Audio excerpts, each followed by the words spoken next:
नमस्कार, times of Swaraj में आप सबों का स्वागत है और मैं हूं संतोष सिंह। और आज हम टाइम्स ऑफ स्वराज में ऑपरेशन के पाठक के सीरीज को जारी करते हुए एक बड़ी खबर हम अपने दर्शकों तक पहुंचाते हैं। और खबर ये है कि अब के पाठक का सर्जिकल स्ट्राइक संघ, शिक्षक जो संघ है उस पर शुरू हो गया है। कल देर शाम एक लेटर जारी हुआ है कि माध्यमिक विद्यालय और हाई स्कूल, सेकेंडरी स्कूल जो हैं, जहां पहले परीक्षाएं, जितनी भी परीक्षाएं होती थी उसका प्रश्न पत्र शिक्षक संघ के द्वारा दिया जाता था। और कहा जा रहा है कि एक एक स्कूल से 20,000 रुपये वो लेते थे। छात्रों पर अनुपात लगभग इसी तरीके का बैठता था, उस अनुपात के आधार पर वो पैसा लेते थे। कम से कम 20,000 रुपया एक स्कूल से, अंदाजा कर लीजिए कि कितनी राशि उनके पास जाती होगी। के पाठक ने कल एक पत्र जारी करके तमाम विद्यालय के प्रिंसिपल को सूचित किया है कि कोई भी प्रश्न पत्र शिक्षक संघ के द्वारा खरीदारी ना करें। वो प्रश्न पत्र बिहार विद्यालय परीक्षा समिति उपलब्ध कराएगा और उसी से परीक्षा लेना है। मतलब आप कह सकते हैं कि शिक्षक संघ के नाभि में, जहां उनकी कह सकते हैं कि आत्मा है, जहां उनका प्राण बसा हुआ है, उस पर के पाठक ने हमला बोला है। पूरा जो आर्थिक स्रोत है उस स्रोत पर के पाठक ने हमला बोला है। और अब इस आदेश के बाद संघ और के पाठक के बीच जो तल्खी कई दिनों से दिख रही थी, ये तल्खी अब एक अंजाम तक पहुंच गया है। और खबर ये भी आ रही है कि बात सिर्फ इतना ही तक नहीं है। पूरे जिले स्तर पर जितने संघ हैं, जो रजिस्टर्ड संघ हैं, उनकी सूची मांगी गई थी शिक्षा विभाग द्वारा।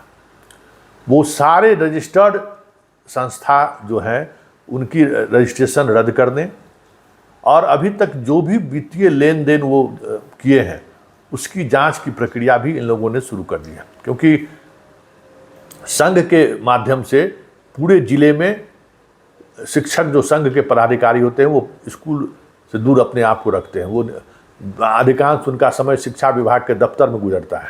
शिक्षा विभाग के दफ्तर में एक अलग तरीके के दबाव समूह वो बना कर रखते हैं ताकि उनकी मर्जी की सारी चीज़ें चलते रहें। पढ़ाई हो, शैक्षणिक व्यवस्था बेहतर हो, टीचर स्कूल जाएं, उनके एजेंडे में ये नहीं है।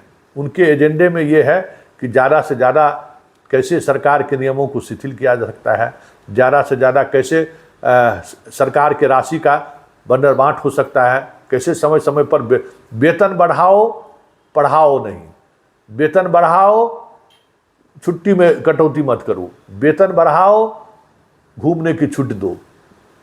मतलब 10 बजे आना और 12 बजे के बाद भेंट नहीं। सब स्कूल का तो यही हाल था।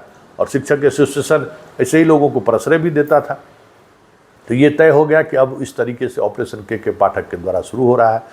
आप पत्र की कॉपी देख लीजिए, पत्र का अंदाज भी देख लीजिए कि शिक्षक संघ के माध्यम से किसी भी तरीके की कोई भी प्रश्नावली की खरीदारी नहीं होगी। और साथ ही कॉपी का सवाल है तो उस कॉपी के लिए स्टूडेंट का जो कोष है उस कोष से पैसा 3 सदस्यीय आप टेंडर निकालिएगा। स्थानीय स्तर पर 3 लोगों से आप टेंडर लीजिएगा, उसमें जो सबसे कम होगा उसको आप पेमेंट करिएगा। वो शिक्षा समिति के द्वारा, मतलब जो स्कूल स्तर पर जो कमेटी है वो शिक्षक और छात्र कोष से उसको पेमेंट करना है कॉपी के मध्य में। और उसके लिए जो प्रक्रिया है उस प्रक्रिया को अनुपालन उनका करना है। ये भी पत्र जारी हो गया है।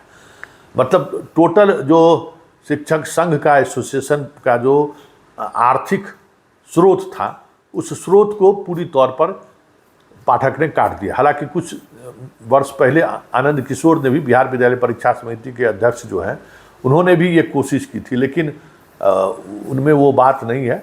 कुछ दिनों के बाद वो झुक गए।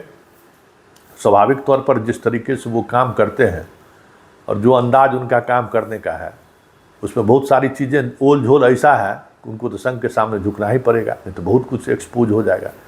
क्योंकि बहुत खेला हो रहा है बिहार विद्यालय परीक्षा समिति में जिसका अंदाज़ा नहीं है। सरकार बदले तो वहाँ क्या होगा कहना मुश्किल है। वो भी एक बड़ा सृजन घोटाला से बड़ा घोटाला का जगह वहाँ नहीं है। चीज़ें उसी तरीके से चल रही है वहाँ भी, मुख्य कानून। तो मुख्य कानून में भी बहुत सारी चीज़ें आपको देखने को मिलेगी कि कैसे क्या हो रहा है। नीतीश जी खुश यही है कि समय पर परीक्षा हो रहा है, समय पर रिजल्ट हो रहा है। अब रिजल्ट में कोई ऐसा मामला सामने नहीं आ रहा है जिसको कहा जाए कि फर्जी लोग जो है सो टॉपर हो गया है। देखे थे ना, एक बार हुआ था, हंगामा हुआ था।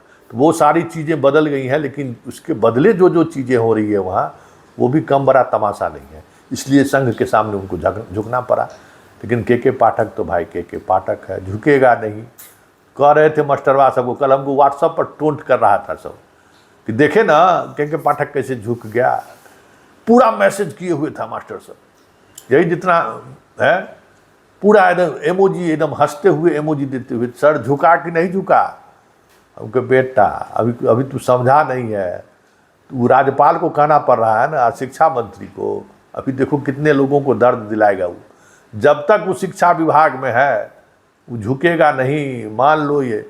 और शाम होते होते पत्र जारी हो गया, तो हम भी एमोजी लेके भेज दिए रोने वाला। कहिए मास्टरवा अब की हाल हो तो हर। सब चुप हो गया, ले लीजिए। फोन करने का, ये सर बड़ा तंग किए हुए हैं, तो पढ़ाइए ना।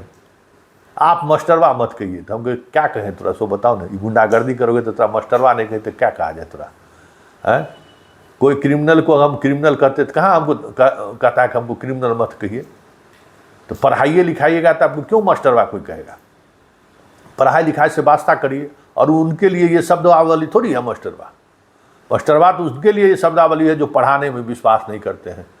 खगड़िया वाला जो जिस तरीके से राखी बनवा रहे थे, लगता था भाई बहन का कोई प्यार हुआ ही नहीं है। और जिस तरीके से नपुंसक क्या क्या कह रहे थे, वही मास्टरवा सस्पेंड हो गए ना। उनको कुर्मी होने का बड़ा दम्भ था कि हम तो रॉयल ब्लड है, हमारा तो मुख्यमंत्री है और खगड़िया जिला के थोड़ा विधायक हमारा पॉकेट में है। पटेल कर लिया कुछ, सस्पेंड हो गए ना। अब बर्खास्ती की भी प्रक्रिया शुरू हो रही है। चिंता कहिए उसको करने के लिए डीएम को आदेश हो गया है, वो अब प्रोसेस शुरू हो गया, बचा ले उनको। तो यही के पाठक का अंदाज है। और के पाठक के काम करने की यही शैली भी है। बहुत मुश्किल है, क्योंकि हम लोग आज से थोड़ी देख रहे हैं, हम लोग 2006 से देख रहे हैं इस आदमी को। सब लोग पगला ऐसी थोड़ी कहता है कि जहाँ जिस विभाग में गया समझिए कि उस विभाग का जो है सो खेला शुरू हो जाएगा। और उसको कैसे आप रोक लीजिएगा कि भाई देखिए, ईमानदार होना, ईमानदार दिखाना और ईमानदारी के आड़ में खेला करना, 3 तरह का लोग होता है इस प्रोफेसर मतलब पदाधिकारी में। एक ईमानदार होने का एहसास आपको दिलाया कि हम ईमानदार हैं और काम कुछ नहीं करेगा, वो खाली अपने कहेगा ईमानदार हैं। एक है कि हम ईमानदार हैं और काम भी करेंगे और तुमको ईमानदारी के तरीके से काम करना होगा। के पाठक ये है कि हम ईमानदार, तू भ्रष्ट है तो तू जेल जाएगा, तोरा जो हम कहते हैं वो काम करो डंडे के चोट पर। एक वो है। एक तीसरा रहेगा कि दिखाने के लिए हम ईमानदार हैं और बाकी सब हरे हरे कृष्णा कृष्णा कृष्णा हो रहा है। तो पाठक ऐसा ईमानदार है कि हम ईमानदार हैं बस, तो काम नहीं करेंगे, हम काम करेंगे, काम करके दिखाएंगे कि 24 घंटा में हम 18 घंटा जिस विभाग में रह रहे हैं उस विभाग के लिए हम काम करते हैं। आप हमको उससे नज़रअंदाज नहीं कर सकते हैं। तो वो काम करता है तो पूरा विभाग को खड़ा रहना पड़ता है। नैतिक बल नहीं है जो कहे कि आप सोते हैं, आप पलंग तोड़ रहे हैं, आप हम जो है सो काम करते हैं। सुबह 6 बजे उठ के जाके स्कूल वेरिफिकेशन करके 2 बजे तक लौट के फिर पटना पहुंच जाता है। ऑफिस में बैठ के रात के 9 बजे तक चीज़ों पर डिबेट होता रहता है। ये के पाठक है। के पाठक ही है कि कल कार्यक्रम हो रहा था ना, नहीं गया। उसका डैशबोर्ड पर था ना लगा हुआ बोर्ड, नहीं गया, नहीं जाएंगे। जिसको जो बोलना है बोलते रहो, जो हम काम है वो करेंगे। और अगर इस तरीके से काम करने का टेम्परामेंट रहेगा और गलत करेगा तो बचेगा। इसीलिए के पाठक से सब हरकता है। मोदी जी को दर्द काहे होता है? मोदी जी के विभाग में 2-3 महीना रह गया था, 2-3 महीना में मोदी जी का पसीना छूट गया। जितना व्यापारी सबको लाभ पहुंचा रहे थे वो घरे घरे सरकार के राजस्व के आड़ में, वो सब एक्सपोज करना शुरू कर दिया। तो अगर मोदी जी के साथ रहा था तो मोदी जी पर FIR दर्ज कर देता। जितना नियमावली शिथिल किए हैं व्यापारी को लाभ पहुंचाने के लिए, सब पर पकड़ना शुरू कर दिया था। उसका काम है वही है, जहाँ जाएगा वहाँ लंका में आग लगाने वाला काम वो करता है। चलिए देखिए आगे आगे पाठक करते हैं क्या। लेकिन जो अंदाज है और जिस अंदाज में वो आगे बढ़ रहा है, भले राज्यपाल और बाकी लोग उनको गलिया रहा हो, वो बैठ कर फिर से संघ वाले बड़े मोच पर ताव दे रहे थे, देखे चिट्ठी वापस ले लिए ना, करा दिए ना, झुका दिए ना। तो कहा बेटा देखो हम कितना झुके हैं, सो ऐसा पेच दे दिया जो हाई कोर्ट सुप्रीम कोर्ट से भी रिलीफ मिलने वाला नहीं है। आज 200 और 220 दिन स्कूल में नहीं पढ़ाई हुआ तो फिर हिसाब करने के लिए तैयार। ये जो रोज आपने ग्रुप में जो मैसेज करते हैं ना के पाठक को पढ़ाते हैं। हाँ, एक बात और, जो आपको शक सुबह है कि भाई ये चीज़ गलत है, वो आप हमको भेज सकते हैं। हम लोग नियमित ब्रीफिंग में ये सवाल करेंगे आपके पक्ष से कि जो आप कहना चाहते हैं मजबूती से, क्योंकि भाई के पाठक कागज़ का बहुत मजबूत आदमी है, उसको आप टहला नहीं सकते हैं। कागज़ अगर आपके पास कुछ हो, आपको लगे कि नहीं इनका ये आदेश नियमावली को के प्रतिकूल है, उनका ये आदेश जो शिक्षा व्यवस्था का कोई एक्ट वगैरह हो उसके प्रतिकूल है, तो आप ज़रूर भेजिए। क्योंकि उन तक अगर ये बातें पहुंचती है कि नहीं ये आप गलत निर्णय लिए हैं, तो वो सुधार करने में 1 मिनट का भी देरी नहीं लगाते हैं।